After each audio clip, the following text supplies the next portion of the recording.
এটা হলো manually mini change over. 1000 ভোল্টের নিচে এই চেঞ্জ ওভারটি ব্যবহার করা হয়। তো এখানে যে চেঞ্জ ওভারটি দেখতে পাচ্ছেন, এটার কানেকশন অনেকেই আমাকে কমেন্টের মাধ্যমে জানিয়েছেন যে কিভাবে এই কানেকশনটা করতে হয়। তো এই কানেকশনটা কিন্তু খুবই সিম্পল। তো এইটার যে বক্সটা, এই বক্সটা খোলার পরে আপনারা এই ধরনের তিনটা করে মোট 9টা কানেক্টর নাট পাবেন। তো উপরের যে 3টা নাট, এই 3টা নাট হলো আউটপুট। আলাদা আলাদা আপনারা 3টা আউটপুট বাহির করতে পারবেন। আর দুই পাশে তিনটা করে যে 6টি নাট দেখতে পাচ্ছেন, সেটা হলো 3টা ফেজ।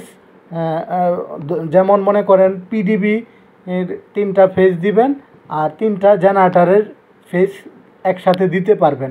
তো আপনি চাইলে আলাদা আলাদা করে কিন্তু ফেজ নিউট্রালও দিতে পারেন।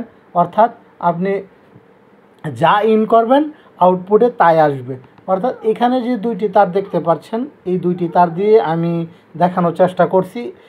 এখান এক পাশে লাল যে 2টি তার, এই 2টি তারে আপনারা একটাতে পজিটিভ দিবেন, বিশেষ করে সিঙ্গেল ফেজ যে লাইনগুলো, অর্থাৎ 220 লাইনে।